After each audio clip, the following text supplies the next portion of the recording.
On a summer night of 1124, the halls of Alamut Castle fell silent. Hassan II, the founder of the Nizari Ismaili state and architect of a revolution from the high mountains, had drawn his last breath. In his final act of leadership, Hassan did something unexpected.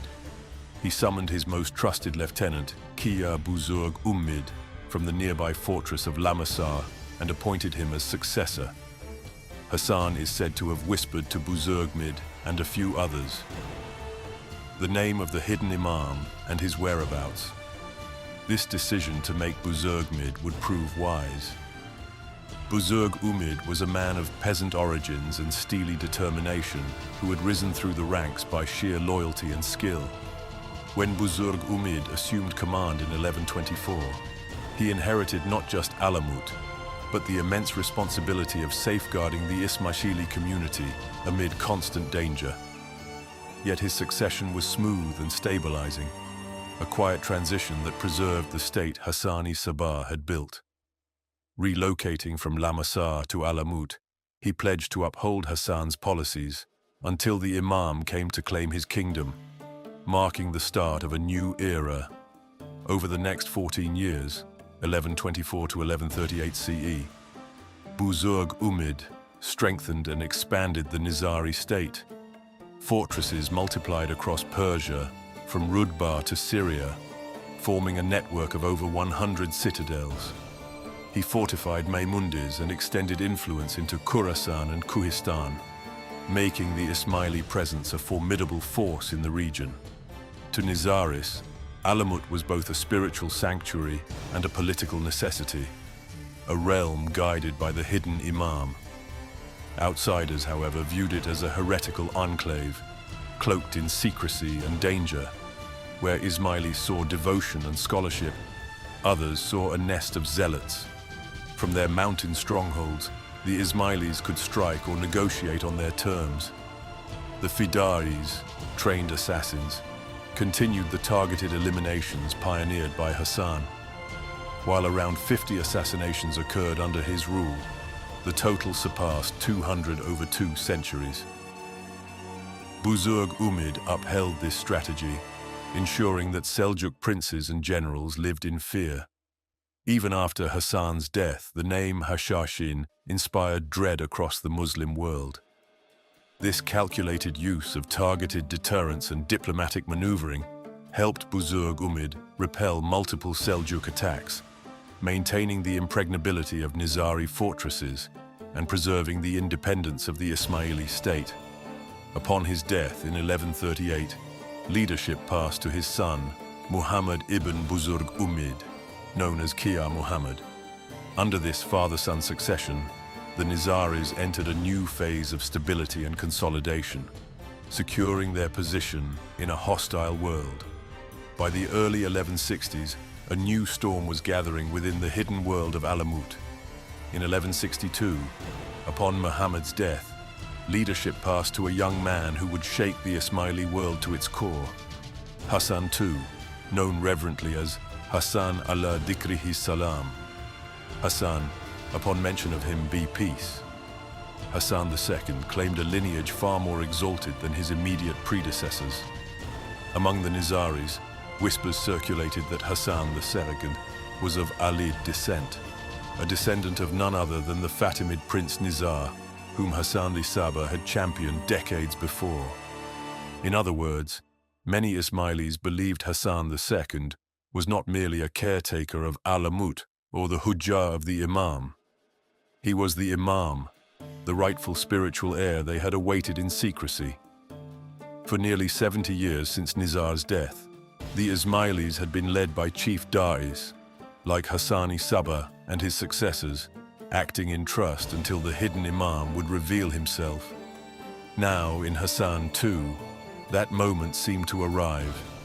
Hassan II was a brilliant young man devoted to the teachings on Hassan bin Sabah, the occultism of earlier Ismaili philosophers, and the mysticism of the Sufis. During Muhammad's life, he insisted that he was just a da'i. However, after becoming the Lord of Alamut, he declared himself the Imam. But how could Muhammad bin Buzurgmid's son be the Imam?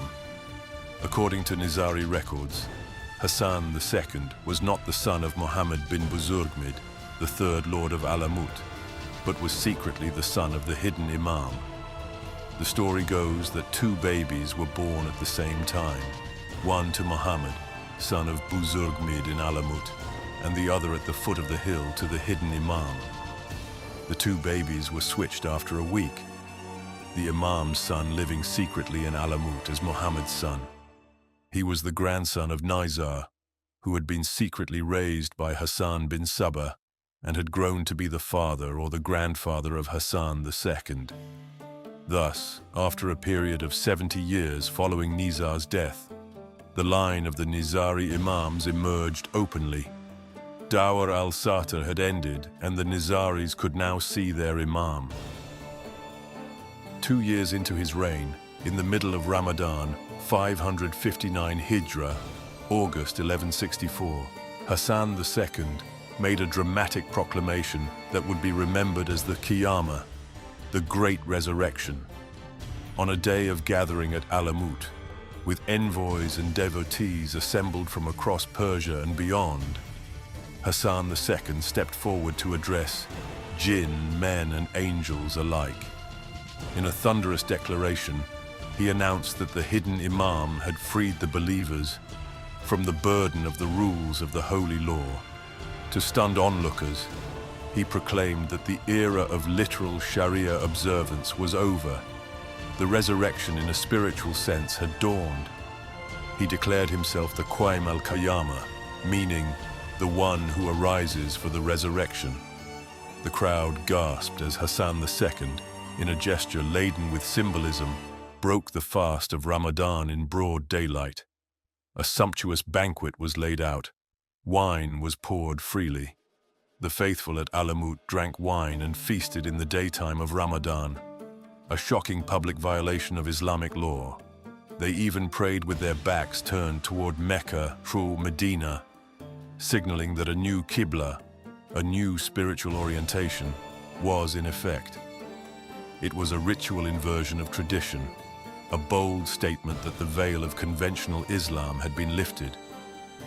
Sharia had been abolished. Hassan II's Qiyama declaration sent shockwaves through the Muslim world. To the Sunni Orthodox, this was rank heresy of the worst kind, a revolt against the sacred law. Imagine the horror of 12th century Muslims hearing that a man in the Persian mountains had abrogated prayer, fasting, and all outward duties. For many, it was as if Hassan II had declared the day of judgment on his own terms. In fact, the word Qiyama in Islam usually refers to the end of the world and final resurrection. Hassan II appropriated it to mean a spiritual resurrection, an unveiling of truth here and now, without waiting for the end times. In Ismaili esoteric doctrine, this was not wholly unexpected. Fatimid teachings had long hinted that the Imam would one day initiate an era when inner meaning, batin, triumphs over outer law, zahir. Sharia was replaced with hakika. Those who knew hakika need not follow Sharia. In one stroke, he shifted his followers' focus entirely from the exoteric to the esoteric, casting off the old skin of Sharia. Any Ismaili who clung to the old ways, praying 5 times, fasting in Ramadan, was told to desist, even punished if they continued to observe them. The community was to see and follow nothing but the Imam, the manifestation of the divine truth. The Ismailis by now had given up their ambition of world domination and the control of Islam. Not 2 years after the Qiyama declaration, in 1166, Hassan II was assassinated, stabbed to death by his brother-in-law inside Alamut. It appears that even within the ruling family, resistance to Qiyama's drastic measures ran so deep that it led to murder. The Imam of the time had been struck down by a kinsman, sending a tremor of uncertainty through the community. Yet the doctrine of Qiyama did not die with Hassan II. On the contrary, It became the legacy he passed to his successor and son, Muhammad II. Hassan II had prepared carefully for continuity. He had likely designated Muhammad as his heir. So in 1166, Muhammad II, also known as Nur al-Din Muhammad, assumed the Imamate, and the era of Qiyama continued unabated. If Hassan II lit the flame, Muhammad II stoked it into a steady fire. He reigned for 44 years, one of the longest and most peaceful reigns in Alamut's history. Descriptions of Muhammad II portray a scholarly leader devoted to elaborating the resurrection doctrine. When Hassan III, also known as Jalal al-Din Hassan, assumed leadership of Alamut in 1210, he inherited both the rule of a state and the spiritual mantle of the Nizari Imams.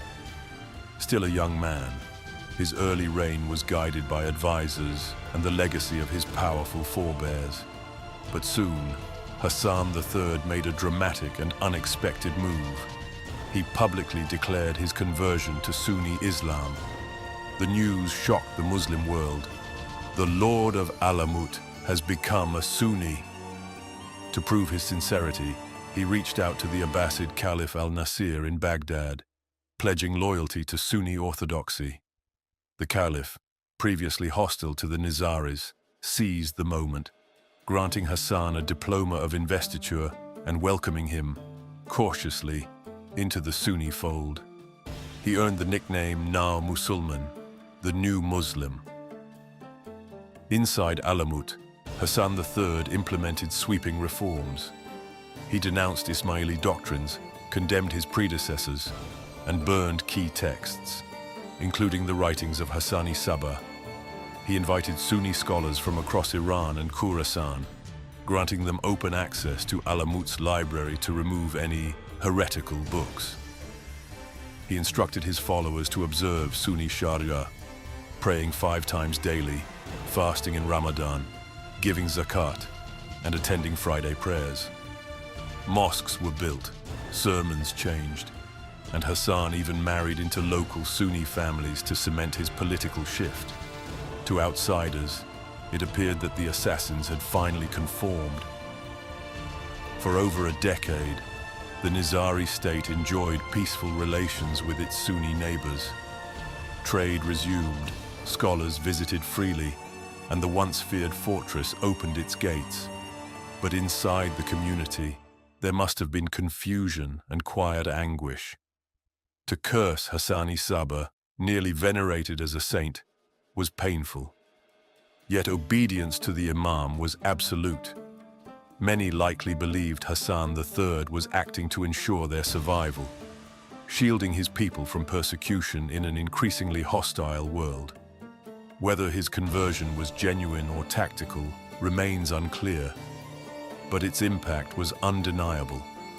It protected the Nizaris, preserved their institutions, and gave the Imamate room to endure in secret. In 1221, after 11 years of this remarkable détente, Hassan III died suddenly, possibly poisoned. With his death, the grand experiment of outward reconciliation came to an abrupt end. So suspicious were some of his inner circle that Hassan's vizier executed several of the Imam's close kin, including Hassan's sister and some of his Sunni wives, accusing them of involvement in his death. Hassan's only surviving son, Ala al-Dan Muhammad, asserted authority. The Ismaili Shia character of Alamut was re-embraced. The Sunni scholars departed. The rituals of Qiyama and devotion to the Imam resumed openly. Hassan III's reign thus stands out as a brief, enigmatic interlude in Alamut's history, a time when the eagle's nest bowed to the storm, only to rise again once the skies cleared. He announced that his father's Imamate should be viewed as taqiyya or satir, where the Imam is present but conceals his true beliefs for the betterment of his community. Kashaf or satir, Qiyama or taqiyya, Hakika or Sharia, all were at the behest of the Imam, and he could use them as he sees fitting. By this time, the old Nizari enemies had declined and new threats emerged in the east. After the collapse of the Seljuk Empire in Persia and Khorasan, the Khwarezm Empire and the Ghurid dynasty emerged to fill the vacuum left by Seljuks. Both Khwarezm and Ghurids were hostile to the Nizaris and undertook military campaigns against them. Shahab-ud-Din Ghuri was assassinated while on his way back after conquering northern India. The assassin Fidayin took credit for his demise. In the mid-13th century, the Mongols erupted into the Middle East like an unstoppable force of nature. Led by Hulagu Khan, a grandson of Genghis Khan, a massive Mongol host marched on Persia around 1253 with a mandate to subdue all in its path, including the Nizaris Ismaili strongholds. In 1252, Mangu, the grandson of Genghis Khan, was elevated as the supreme Khan of the Mongols at Karakoram. He immediately ordered his younger brother Hulagu to set out against the Nizaris and destroy them utterly. The great Khan was in fear for his life because he had received reports that up to 40 assassins in various disguises had been sent after him in retaliation to his campaigns against the Nizaris. Throughout the 12th and early 13th centuries, the Nizari Ismailis had successfully fended off or deterred attacks by Seljuk sultans, neighboring powers, and even crusader armies. Yet when the Mongols arrived in the mid-13th century, these very same forts, long hailed as impregnable, eventually fell. Hulagu's armies advanced methodically, crushing one Ismaili castle after another. The Mongols had already perfected siege warfare in China and Central Asia. Even the most isolated fortresses were not impregnable to them. The Mongols were not only fearsome cavalrymen, they also brought with them large trebuchets, catapults, and new forms of artillery battered fortress walls that had long resisted traditional assaults. The Mongols adapted these engines to mountainous terrain, systematically reducing each Nizari fortress. Many at Alamut were terrified by the ferocity of the Mongol hordes. Ala-ud-Din Muhammad resisted the Mongols fiercely. He maintained his defiant courage until the end. He was assassinated by unknown assailants. The final act of Alamut began when Rukn al-Din Khurshah succeeded his father as the 27th Imam of the Nizaris. Realizing the futility of resistance against this horde, Imam Rukn al-Din attempted to negotiate. He sent envoys to Hulagu professing willingness to submit. The Mongol general, however, demanded unconditional surrender, even insisting that the Imam come out in person after dismantling the fortress he was in. Desperate to buy time, Khurshah requested a year's grace before presenting himself to Hulagu so that he might personally supervise the dismantling of his fortress. Hulagu responded that if Khurshah was unable to come, he should send his son as a mark of good faith. Khurshah sent his little boy to him. Hulagu suspected that he was the true heir and sent him back because of his young age. The Nizari historians maintain that he was the true heir. Khurshah sent another of his brothers along with a group of 300 Nizaris as pledges to the Mongol chieftain. By November 1256, Hulagu had enough. He moved to besiege Maimundiz, the fortified hill where Imam Khurshah was sheltering. Hulagu demanded immediate surrender. On 19 November 1256, under promises of safe conduct, Khurshah entered Hulagu's camp to surrender, accompanied by his family, his entourage, and his treasure. The remaining assassins within the castle refused to surrender and were killed by the Mongols. As for Imam Rukn al-Din, Hulagu received him graciously, distributing the Imam's treasure to his warriors, but gifting the Imam 100 camels and a beautiful Mongol bride. He then asked the Imam to accompany him, so he might personally appeal for the surrender of the rest of his fortresses. Approximately 100 Nizari castles are said to have surrendered to the Mongol armies at the request of the weakened Imam. Each fortress was evacuated and then destroyed. Alamut was captured after Maimandiz's castle. The Mongols were wrapped in amazement at the marvels of Alamut Castle. Hulagu himself climbed to the fortress to observe the carefully crafted brilliance of its design. Water ran through solid rock channels and was stored in subterranean chambers, also cut from solid rock. The impregnable fortress still contained viable supplies from the time of Hassan bin Sabah.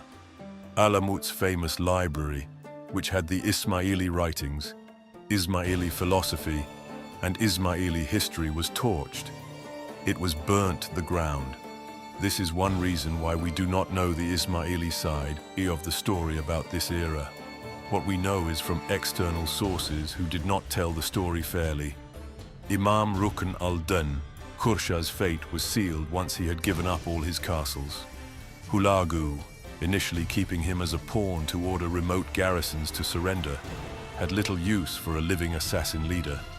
In 1257, Hulagu sent Khurshah toward the great Khan Munka in Mongolia, perhaps as a trophy. But before he could reach Karakorum, Khurshah was executed by his Mongol escorts. The Mongol leadership was thorough in its cruelty. They remembered Munka Khan's directive. No Ismaili was to survive. Despite promises of safety, Mongol commanders unleashed a genocide. Massacres of Nizari Imams erupted across Persia. At Kazvin, where members of Rukn al-Din's family and household had been detained, a Mongol officer put them all to the sword. Women, children, anyone of blood relation to the Imam. In Kuhistan, the Mongol general not only slaughtered the garrison of stubborn Gerdku when it finally fell, but he also lured Ismaili civilians to gatherings under false pretenses and then butchered them en masse, killing some 12,000 in one such deceitful meeting. These atrocities were so widespread that later Persians likened them to a red wedding, complete betrayal and bloodbath. It is estimated that perhaps 100,000 Ismailis were killed in the aftermath of Alamut's surrender, effectively attempting to wipe the community off the map. The fall of Alamut in 1256 marked the end of the Nizaris as a political power in the Middle East. Their fortresses were destroyed or occupied, their population decimated. The name assassin would gradually fade from contemporary memory and slip into legend. Yet, incredibly, the Nizari Ismailis as a community were not entirely wiped out. Many had anticipated the Mongol catastrophe and melted away into the countryside. Small groups migrated to distant regions, Afghanistan, Badakhshan in Central Asia, and Sindh in the Indus Valley, where Ismailism survived in isolated valleys and villages. The story of the Nizari Ismailis did not end. In one of history's quiet miracles, the Imam's lineage survived, preserved by the devotion and cunning of the community. Shams al-Din Muhammad, the youngest son of Rukn al-Din Khurshah, was a mere boy at the time of the Mongol invasion. Anticipating the worst, a group of loyal Ismaili dignitaries managed to spirit the child out of Alamut before its fall. While his father was negotiating with Hulagu, Shams al-Din was hidden and smuggled to safety in Persia's hinterlands. Nizari tradition holds that Rukn al-Din had privately designated this son as his successor, ensuring the Imamate would continue even if he himself were killed. Thus, when news came that Rukn al-Din was dead in 1257, loyalists quietly acknowledged Shams al-Din Muhammad as the Imam. In the eyes of the world, the line of Imams was extinct, but in the hearts of surviving Ismailis, the light of Imamate still burned. For his own survival, Imam Shams al-Din Muhammad lived in utmost secrecy. The Mongols were still hunting any Hashashin remnants, so open proclamation was impossible. The young Imam and a handful of close attendants reportedly took refuge in Azerbaijan, in the remote regions south of the Caspian Sea. There, Shams al-Din spent his youth disguised as a humble craftsman, an embroiderer by trade. He earned the nickname Zarduz, meaning embroiderer, as he toiled in anonymity to avoid detection. Only trusted Ismaili agents knew his identity and would surreptitiously consult him on religious matters. Alamut had fallen. Its towers were shattered, its libraries reduced to ash. But the spirit of the Ismaili Da'wah endured. In coded letters and quiet sermons, the truth of Haqqa was passed from heart to heart, generation to generation. We will end part 4 here. But the story of Ismailis does not end here. In part 5, the final chapter of this epic chronicle, we'll follow the hidden imams from the silent workshops of Zadus Shams al-Dan to the revivalist circles of Anjudan, and onward to the emergence of the Aga Khans, who would carry the Imamate into the modern age. Thank you for watching part 4 of the Ismailis. If this journey moved you, like the video, share it with fellow history lovers, and subscribe to Darvesh Chronicles to follow the hidden thread of history in part 5. Until next time, may peace and blessings be upon you.